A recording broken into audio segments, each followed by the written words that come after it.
Baik teman-teman, ini kita tinggal menunggu kabar baiknya dari para para aduma yang sedang melakukan sebuah penyerbuan, unjuk rasa, penyerbuan ya, boikot ya Mas. Atas hilangnya kepercayaan para aduma dengan petinggi-petinggi para aduma. Ya.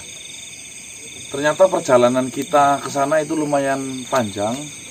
Dan ini kita menemukan saung di pinggiran sawah. Nah, kita putuskan istirahat dulu di sini sambil menunggu kabar baik dari mereka tentunya teman-teman ya.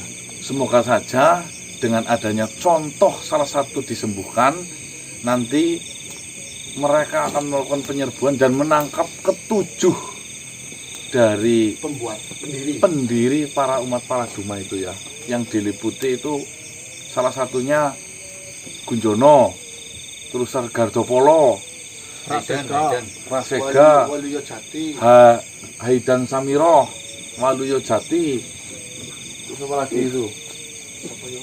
Ya intinya itu 7 ya, tokoh poin utama yang harus kita pegang dan tangkap malam hari ini juga teman-teman. Ya. Dan ini kebetulan tadi menangkap burung puyuh. Kena curang.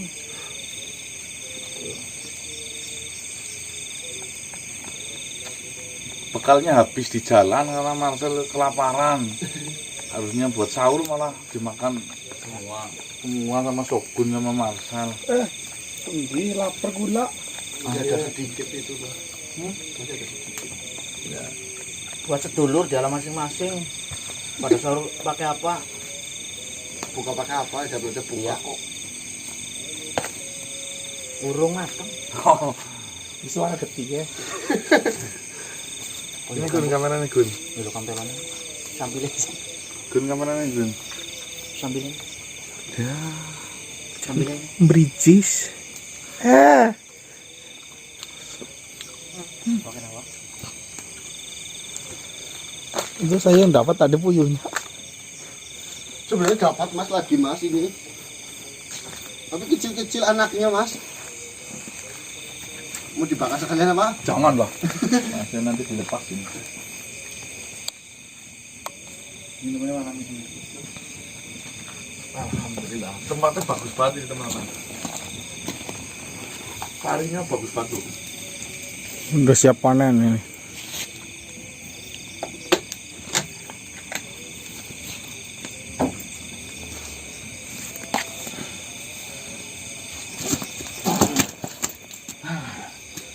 Mas ini Mas. Nah, syukurlah kalian berada di sini. Assalamualaikum. Waalaikumsalam. Kami semua sudah berhasil untuk menghancurkan kuil merah itu. Kuil yang selama ini menyesatkan kita. Semua dibantu oleh saudara-saudara saya semua di sana. Benar-benar kompak untuk merubuhkan semua itu. Itu sudah benar-benar terselesaikan. Sudah terselesaikan semua. Semua tempat-tempat yang dulunya kita anggap sebagai tempat suci untuk kita menyembah ke sana. Kami hancurkan semuanya. Terus itunya patung lembu Samirnya juga udah dihancurkan. Itu juga tidak luput dari kemarahan kita. Kita hancurkan. Kita benar-benar buat hancur patung yang selama ini kita ajak bicara. Kita terlihat bodoh ketika mengingat semua itu. Lalu 7 tokoh pendiri para aduma yang meliputi Gardopolo, Gunjono, Waluyo Jati, Rasega, Terus siapa lagi? Haidan Samiro, itu di mana? Apakah mereka sudah berhasil ditangkap? Itu dia. Kami sudah mengacak-ngacak semua tempat yang selama ini pernah kita tempati untuk kita beribadah di sana. Namun, saya tidak menemukan satupun dari mereka. Ketujuh yang kau maksud, kami tidak menemukan sama sekali. Bahkan, Hai dan Samiri yang tadinya kami anggap sebagai senasib dengan kita, kami tidak menemukannya sama sekali. Berarti sudah kabur dari tempat itu mungkin ya? Saya tidak tahu apakah mereka semua itu kabur atau bagaimana, ataukah mereka ke suatu tempat yang kita tidak tahu. Kami juga tidak tahu manusia. Tapi sudah memastikan di area kuil itu tidak ada ruangan-ruangan yang lainnya. Mending takon pun itu. Karena itu. Mana Tuan Tabib yang ikut denganmu? Masih berada di sana.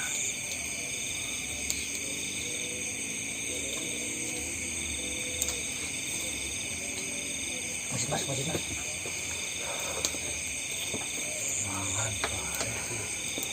Kami benar-benar bersyukur. Walaupun sebagian dari mereka masih merasakan gatal dan masih ada keraguan terhadap kalian. Namun saya mencoba untuk meyakinkan bahwasanya saya sembuh oleh kalian. Ya, intinya jangan sampai keyakinan mereka itu berbalik lagi. Ya. Kita berani jamin kita nantinya akan sembuhkan semuanya. Yang saya percayakan adalah itu. Assalamualaikum Tuan Tabib Jin. Waalaikumsalam. Buru-buru sekali menarik saya. Ya ini cerita. Apakah benar umat tempat ibadah dari para Duma hancur? Rata. Luar biasa. Kemarahannya luar biasa. Bisa mengumpulkan semua yang ada di sana untuk memporak-porandakan yang ada di sana. Berarti kalau memang sudah hancur, ya, umat para Duma yang kata-kata sudah saatnya disembuhkan. Oke.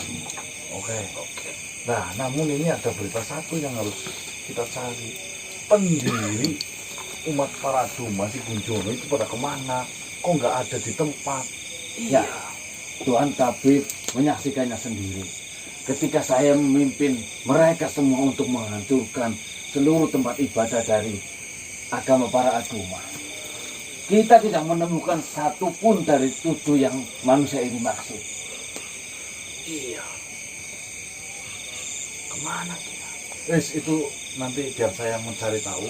Intinya mereka otomatis dengan adanya hal ini minggir, merencanakan sesuatu. Ya walaupun istananya sudah dihancurkan, namun mereka memilih selamat. Ya, itu bisa saja terjadi. Ikutlah Tuan Tabib, tolong sembuhkan, lepaskan bibit dari bumbung tular itu untuk menyembuhkan. Beres. Tenang saja. Kalian tunggu di sini. Ya. Saya akan membawakan kabar baik untuk kalian. Terima kasih banyak. Saya berjanji. Mari Tuan Tabib. Assalamualaikum. Waalaikumsalam warahmatullahi wabarakatuh. Berarti ini fake ya. Kuil merah pada rata ini teman-teman. Cuma tinggal Puing-puing. bukan itunya kok pendirinya Udah bersembunyi kabur. aneh.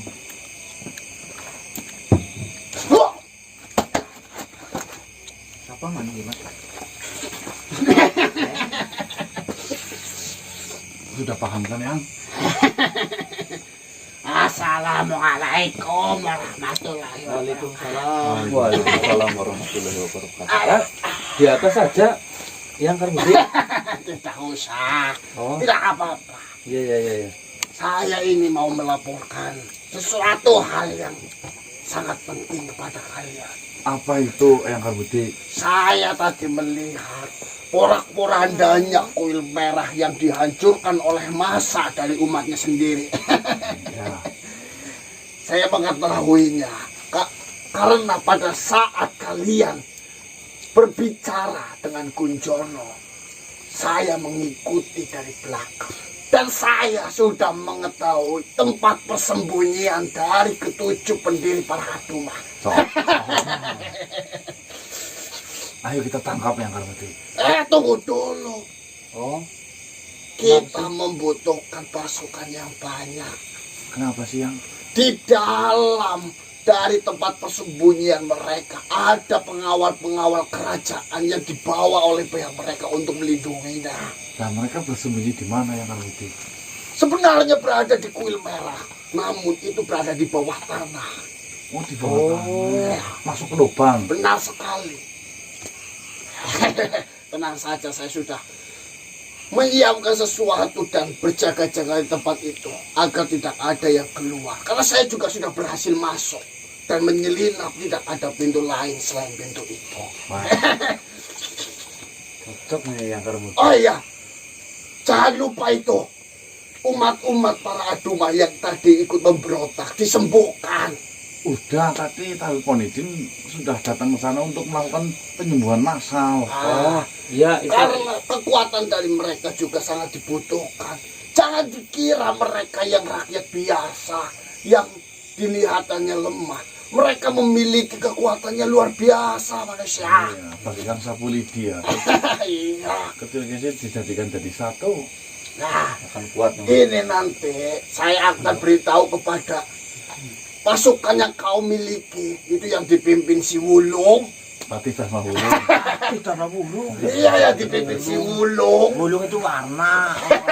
Yang Tuan Pati Dharma Wulung putih, enggak wulung. Namanya kan Wulung.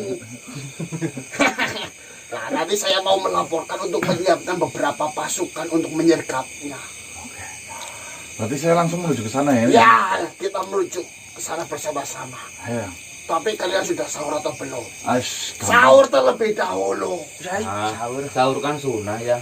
Tapi kan kalau tidak sahur nanti buat alasan. Ya enggak? Itu sih iya. Ya ini Saya Pak juga Rambut seperti Putih. itu dulu. Ya sudah. Mari, saya mau sambil melaporkan ke si Wulung itu. Assalamualaikum warahmatullahi wabarakatuh. Waalaikumsalam warahmatullahi wabarakatuh. Baik teman-teman. Siap-siap. Pakai bajunya. Goreng tombok. Kita langsung meluncur ke tempat dari bekas puing-puing para adumah teman-teman. Yuk. Jadi dia potong dulu mas. Saya siap. Meluncur. Di mana itu keberadaannya yang Karmuti? Di sini. Di mana? Kalian tidak lihat. Itulah cerdiknya dari mereka.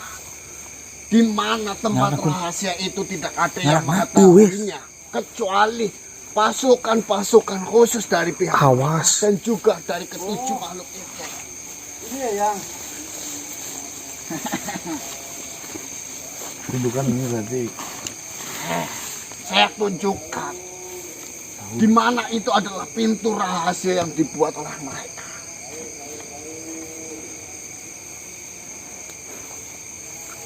Nggak bisa visual ya.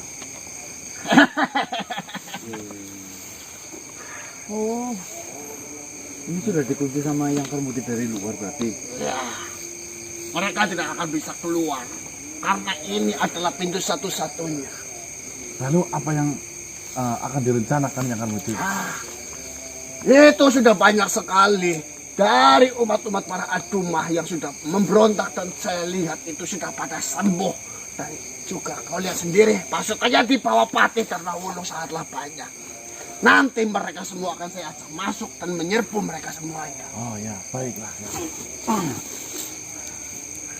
Assalamualaikum. Waalaikumsalam.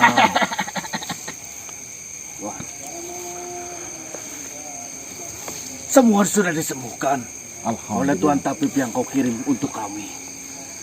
Semua benar-benar dalam kondisi marah terhadap mereka yang mendalangi para adumah. Lalu, apa tugas selanjutnya? Kamu umat para adumah ya? Saya, ya. Dulunya ya. Kamu tahu ada tempat di sini atau tidak? Tempat apa? Saya malah baru melihat bahwasanya di sini ada pintu. Nih, asal kau tahu. Jika kau masuk ke dalam tempat ini, nanti di dalam itu bisa melihat semua aktivitas yang terjadi di para adumah. Pengendalian sapi pun dari dalam sini ya. Betul sekali. Kantor-kantor. Apakah yang kau ucapkan benar? Suruh mereka semua masuk ikuti saya. Saya akan membuktikannya. Itu di bawah. Baik, saya akan memerintahkan semuanya. Tuan Patih, Semuanya. mari ajak pasukannya. Seperti yang kalian dengar. Ayo, sudah siap. Saya masuk terlebih dahulu. Kalian Kemari, tunggu Pak. saja di sini. Oh, Serahkan saja pada kami. Oke, siap.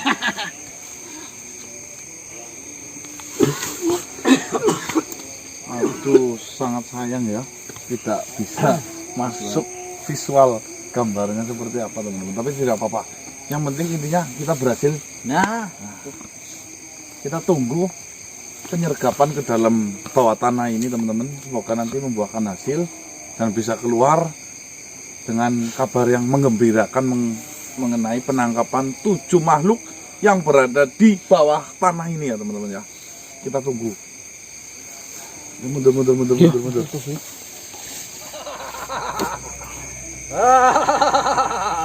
Suara apa?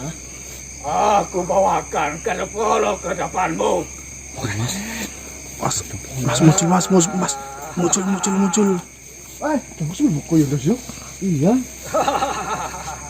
Apa itu Gardopolo? Iya. Siapa yang lagi yuk? Oke mas. Saya masukkan, kau ikut denganku ya.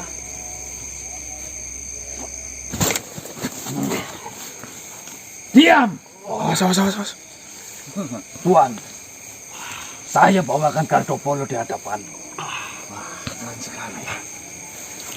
Sisanya, saya serahkan Gardopolo terhadap kalian.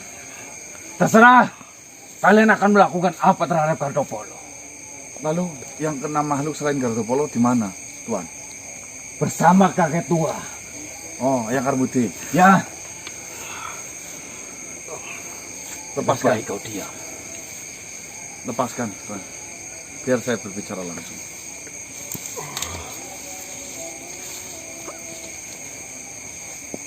Akhirnya, mohon maaf sebelumnya Tuan. Saya akan masuk ke dalam lagi. Saya tidak rela bekas-bekas dari para Duma masih berdiri. Ya tangkap yang walaupun lainnya. itu di bawah tanah. Yuk, sip. Assalamualaikum. Waalaikumsalam warahmatullahi wabarakatuh.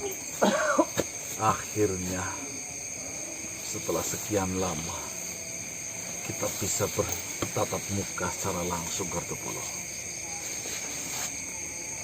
Apa sebenarnya keinginan? Syuk, gue. Antem iki. Saya nggak Gardopolo gue. Kau yang dulunya adalah seorang muslim. Kau yang dulunya memang biasa berjamaah di masjid. Tiba-tibanya entah kena angin, entah kena badai apa, masjid yang benar-benar sudah harusnya berdiri kau ganti menjadi sebuah kuil tempat persembahan sesat. Setiap makhluk yang hidup di bumi ini memiliki maksud dan tujuan masing-masing. Lalu, jika memang tujuanmu itu baik, kenapa harus mengorbankan banyak makhluk di luar sana? Saya paham. Saya baca semuanya. Sebenarnya, memang benar, dalang dari para Aduma memang 7. Namun, kau yang mendominasi. Saya rasa otak di balik berdirinya para Aduma itu adalah kamu. Ya, memang benar. Bahkan saya sudah mengetahui latar belakangmu, saya sudah tahu kemana langkah-langkahmu, dulunya itu kamu siapa. Memang benar sesuai ucapanmu. Sayalah yang memang memiliki tujuan asli untuk mendirikan para Aduma ini. Dan saya hanya memanfaatkan kekuatan, kekayaan, dan keberadaan dari mereka semuanya untuk mencapai tujuan saya. Apakah tujuanmu tercapai? Sebentar lagi tujuan saya akan tercapai. Namun di akhir-akhir ini kalian selalu menggagalkan semuanya. Tinggal satu langkah lagi. Apa yang menjadi harapan besar saya itu tercapai. Dan juga nantinya saya akan menghentikan itu semuanya. Setelah tujuanmu tercapai, kau akan menghentikan dengan sendiri. Tentunya. Sebenarnya tujuanmu apa, Gardopolo? Kau memiliki rencana apa? Tidak usah ditutupi. Kau sekarang terpojok, jujur saja. Perlu kalian ketahui, jika kalian tidak hadir di kehidupanku, mungkin saja ini semua sudah tercapai dan saya akan hidup bahagia. Saya menyiapkan ini semuanya. Saya memanfaatkan teman-teman saya semuanya. Karena mereka memiliki kekuasaan. Karena mereka memiliki kelebihan. Mereka memiliki kekuatan. Iya, tujuanmu apa? Saya tanya. Saya ingin hidup bahagia bersama orang yang saya cintai. Parwati. Tunggu. Bukankah Parwati adalah sosok perempuan yang mati karena dirampok oleh Marno Brutus? Ya, benar sekali. Bukankah dia sudah mati? Betul. Itulah tujuan saya. Inilah maksud saya mendirikan itu semuanya. Ya, Saya ingin menghidupkan wanita yang saya cintai. Dengan adanya saya mendirikan para Aduma, mengumpulkan banyak umat yang nantinya separuh jiwa dari umat itu akan menghidupkan wanita yang saya cintai. Namun selangkah lagi, hanya membutuhkan beberapa lagi saja.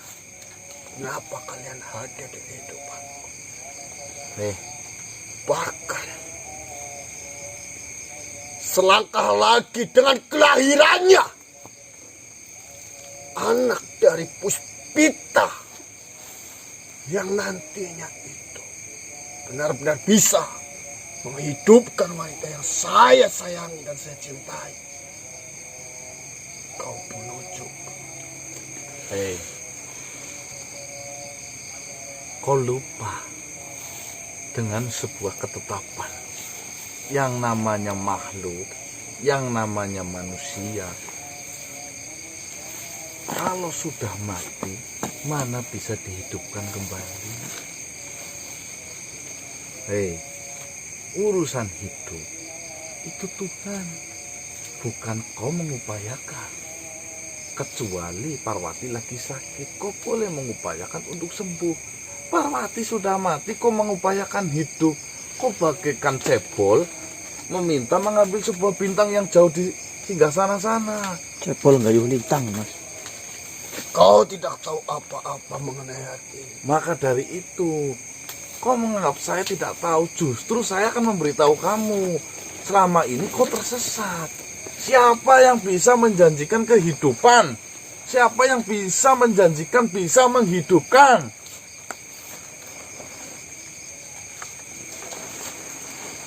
Sesepuh yang saya percaya. Aduh, Sesepuh. Dia mengatakan bahwasannya jika kau ingin menghidupkan makhluk yang sudah mati, kumpulkanlah 1000 makhluk dengan keturunan yang berbeda dan siapkanlah anak-anak yang lahir dari hubungan satu darah. Maka setengah jiwanya nantinya itu akan bisa menghidupkan. kau berarti selama ini mencukupi sebuah ramalan dari yang kau percaya itu leluhur. Apakah kau ingat leluhur itu baik-baik saja atau tidak hidupnya? Apakah keluarganya lengkap-lengkap saja atau tidak? Jangan-jangan dia berucap dia juga tidak memiliki orang yang dicintai dan dikasihi. Itulah kesulitan yang ada di dalam pembangkitan dari makhluk yang sudah mati. Tidak semua orang itu bisa melakukan hal ini. Tidak semua makhluk bisa mengumpulkan makhluk sebanyak itu. Dan tidak semua makhluk bisa menemukan anak yang lahir dari hubungan satu darah. Saya no komen di situ. Saya tidak mau komen apapun. Namun saya hanya sedikit menceritakan sebuah gambaran. Satu, kau tahu Nyai Roro Jonggrang? Ya. Dia menginginkan 1000 candi untuk dibangun agar bisa menikahinya. Yang laki-laki siapa namanya itu? Anu Bandung Bondowoso. Bandung Bondowoso. Bandung.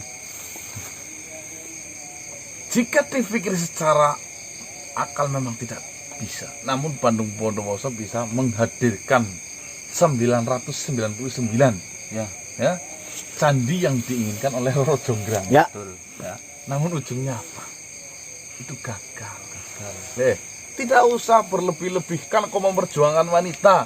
Jika memang wanita itu sebenarnya sudah tidak mau denganmu, katakanlah mati ya. Tidak juga itu untukmu. Kau tidak tahu apa-apa mengenai hidup. Dengan hadirnya wanita itu serasa hidup saya itu kembali lagi. Saya dulunya itu adalah seseorang yang sangat dikucilkan di mana-mana. Saya adalah makhluk yang tidak memiliki rekan. Bahkan saya sering dijadikan untuk bahan ejekan, bahan suruhan, dan lain sebagainya. Walaupun saya memiliki pemikiran yang lebih dibanding mereka, tapi tidak ada gunanya. Saya hanya dimanfaatkan oleh mereka semuanya. Jangan kau pikir masalahmu yang paling berat. Namun, dengan hadirnya wanita itu menyadarkan, ternyata saya bisa memanfaatkan kelebihan yang ada di dalam diri saya ini. Dan saya bisa hidup dengan baik bersama masyarakat yang lainnya. Namun akhirnya apa? Yang merubah hidup dilecehkan, bahkan dibunuh di depan mata saya.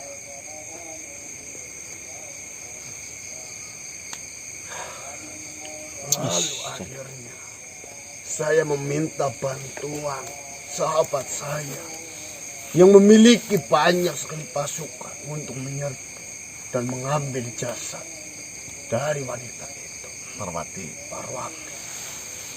Lalu di pertengahan jalan saya dihadang oleh seorang kakek yang mengatakan, jika kau ingin menghidupkan wanita itu, kumpulkanlah 100.000 makhluk dengan darah yang berbeda dan anak-anak yang terlahir dari hubungan satu darah.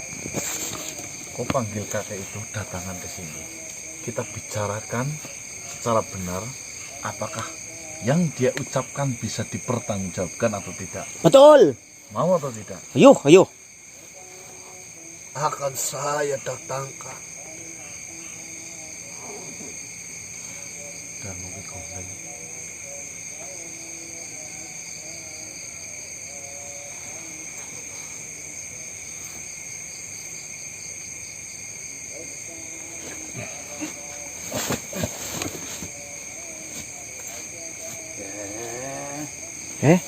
Assalamualaikum.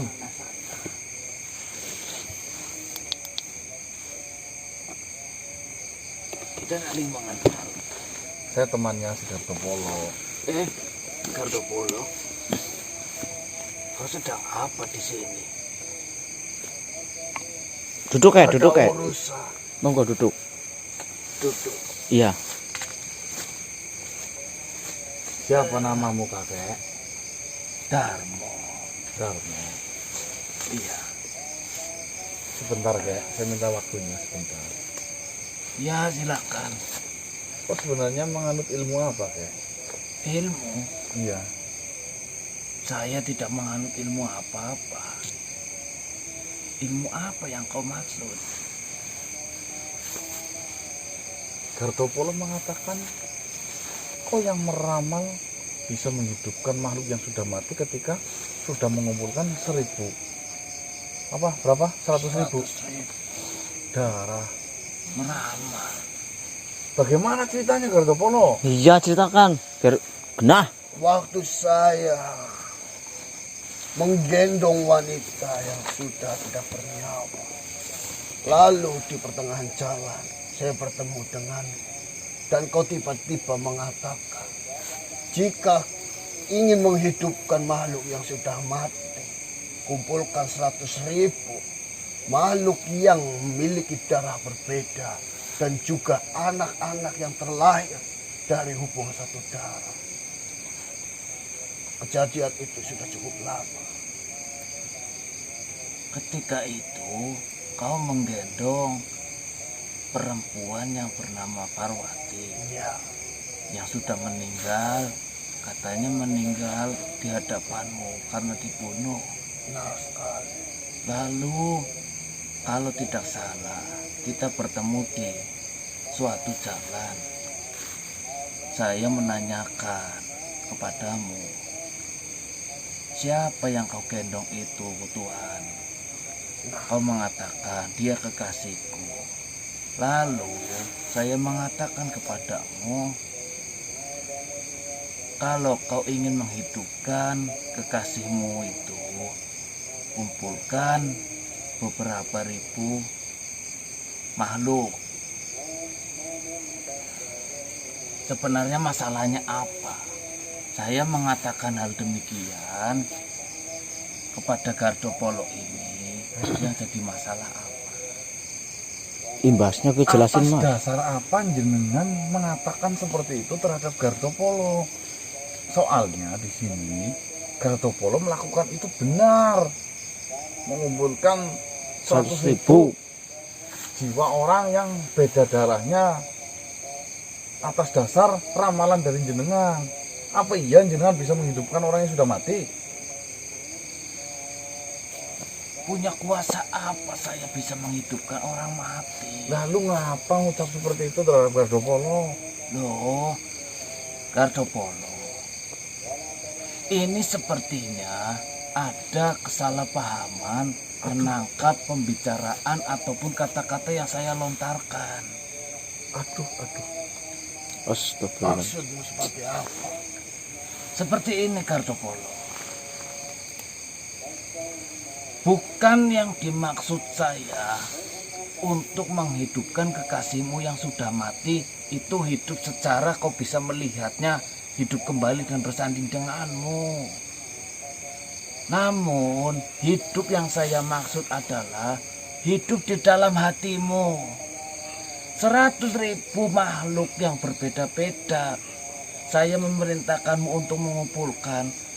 Kau memberi mereka kesenangan ataupun sedikit rezeki yang kau miliki, supaya perasaanmu terhadap kekasihmu masih tetap hidup dengan cara kau memberikan amal terhadap mereka-mereka yang kurang.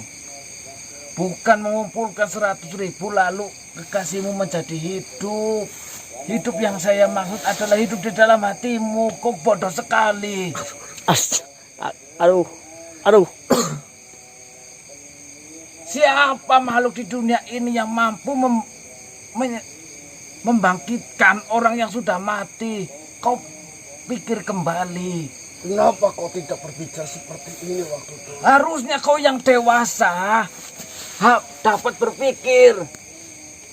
Apa iya saya mengatakan hal itu berarti benar-benar kekasihmu akan hidup?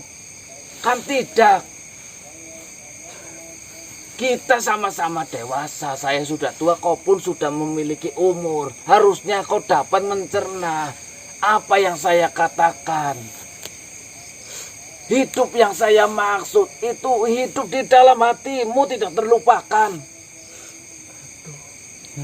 100.000 makhluk yang kau kumpulkan, kau beri amal. Beri mereka rezeki sedikit yang kau miliki. Nantinya mereka akan mendoakan Parwati yang sudah mati supaya diterima di sisi Tuhan. Hidup bahagia di sana. Kakek Darmo, tahu nggak? Dia itu benar-benar mengumpulkan banyak sekali makhluk dan pura-pura mendirikan sebuah agama